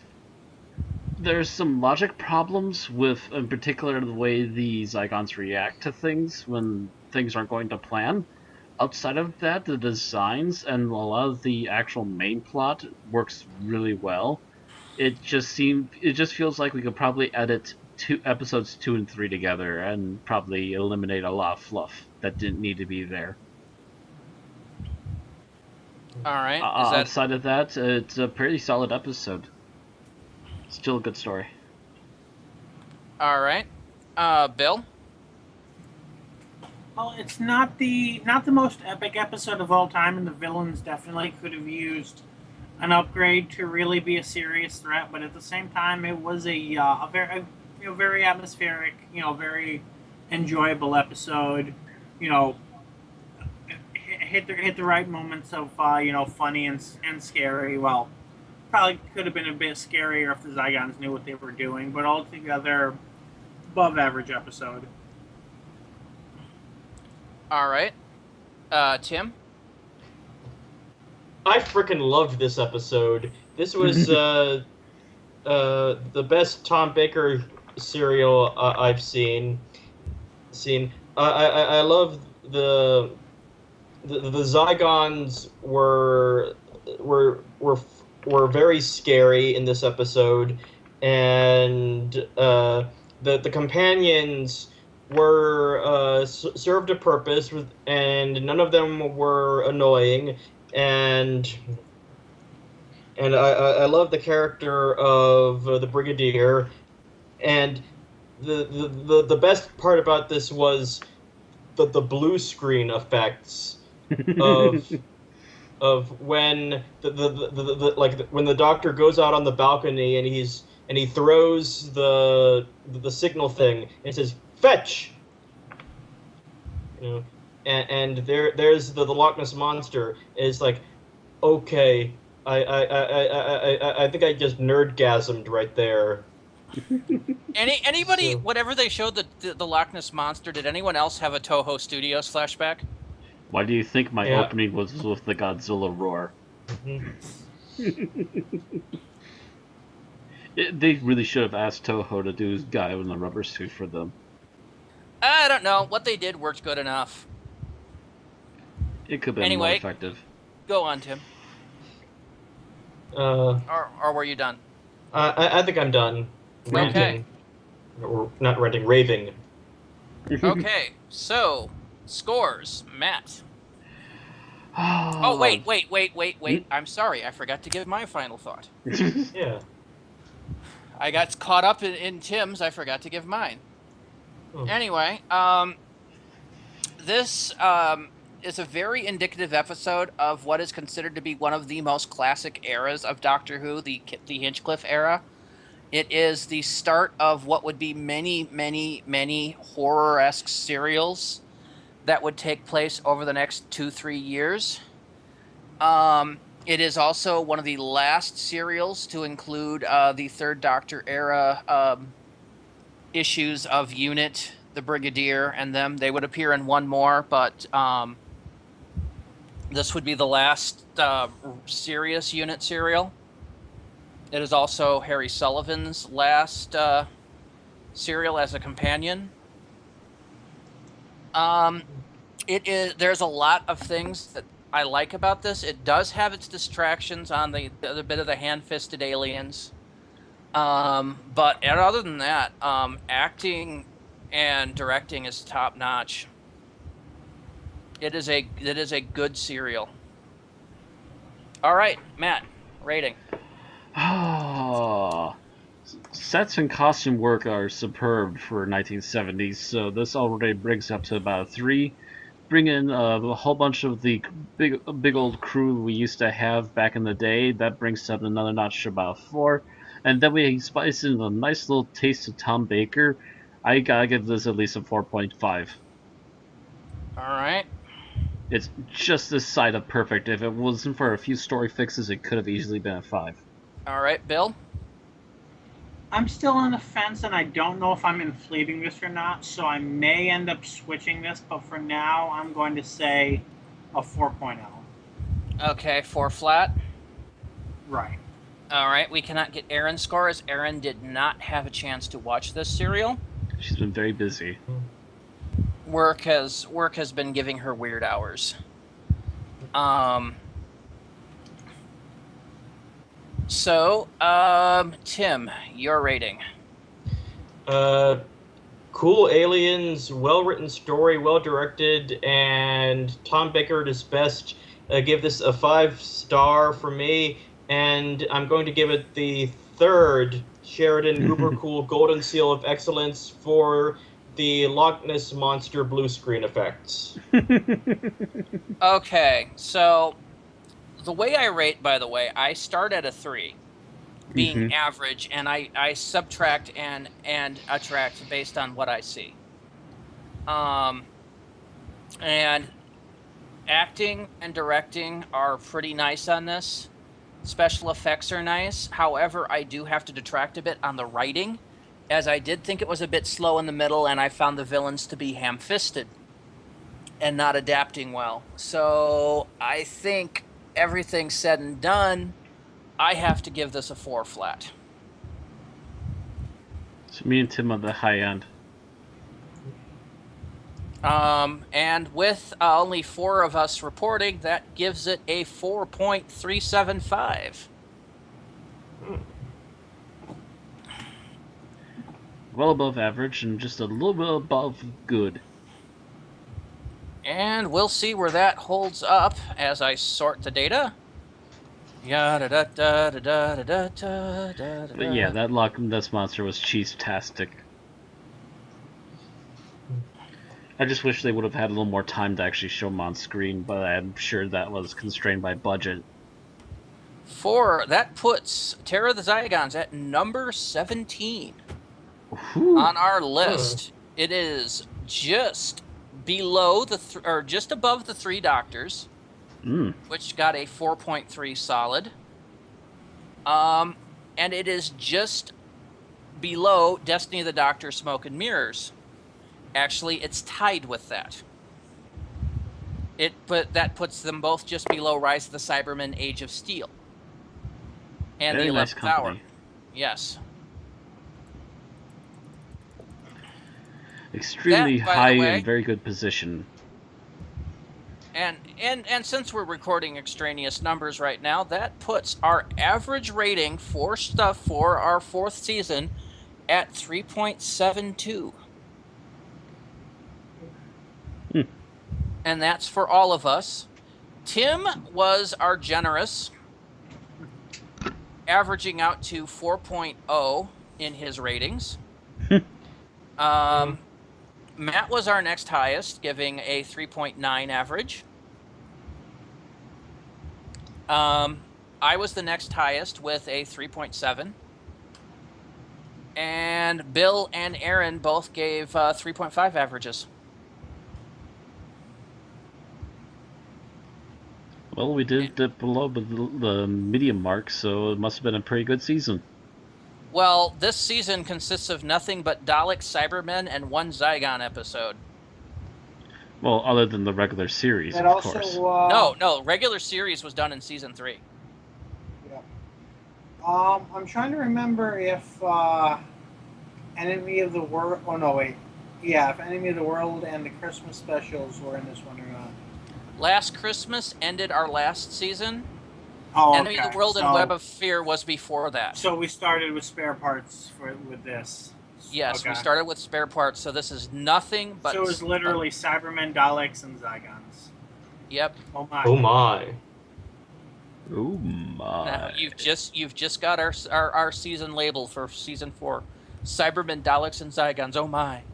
Cybermen, Daleks, and Zygons, oh my. Daleks and Zygons, oh my. And starting And next so time. that will do for season 4 of an Unearthly Podcast. There is not a next week as we are on vacation. I say resting next time up. instead of next week. Yeah, as normal, we tend to take a week off in between seasons. So we will, of course, be very much back with The Magician's Apprentice. which we believe will be going on the same Wednesday that we have been going on, although we will discuss that over the next week to see if there is a better fitting time. And for all the people who usually watch my openings on my channel, that means I'll be filling in Wednesday next week with something else, most likely video game related. Bill, Most if you want to likely. do if you want to do the takedown of the finisher here. Well, if you enjoy listening to us talk about early Fourth Doctor episodes, we do have our reviews of Robot, Genesis of the Daleks, and Attack of the Cybermen, all from the previous season, up and running. Just to interrupt you for a moment, Bill, we do have to schedule some time where we finish that season because there's only like 2 serials left in it. Well, we're doing Centaurans, I think, after Series 9, So and then we we have just to. have to do the Ark in Space. Yep. Yeah, we Is it- do need to get through. But speaking of which, we've left a massive gap. We've done a bunch of stuff from the beginning of the Fourth Doctor era, and we've done some stuff from the end. And there's like 3 seasons that we haven't touched, and that's Yep. the only era where we have seasons untouched. We've not done any Leela episodes. Oh, that's a shame. Or Romana And- 1. Or Romana 1. Romana 1 is 1 season. There's Still. only Yeah. 1 season, and it's all related to each other. It's one gigantic storyline. So if we do one, we do the entire season back Although to when we do back. Centaurans, we'll finally do Alila. Mm-hmm. Yeah, if we do Invasion of Time, yeah. Yeah. So go ahead and finish up there. I'm sorry I interrupted you. If you enjoy listening to us, please go ahead and like our videos and subscribe on YouTube, Twitch, and Mixcloud. You can also follow us follow and like us on Facebook and Twitter. And if you want to support us, you can go ahead over to patreon.com/unearthlypodcast if you wish to support us. And again, we will not be here next week, but don't forget to join us the following week. It'll either be same time, same place, or we'll be posting on Facebook and Twitter if there are any changes. If you watch us on YouTube, it's not going to make that much of a difference as those go up as soon as they're finished anyway. Yep, Yeah. pretty much. Yeah. As soon as I can make the cuts and Bill can post them. All right, so we'll see you in 2 weeks, more or less, when we cover The Magician's Apprentice, the first episode of Series 9. We will not be rating that episode that week, as it is part of a 2-parter. Yep. Expect to hear that a lot this season. Yep. See you then. Yeah. Good night. Good nighty night.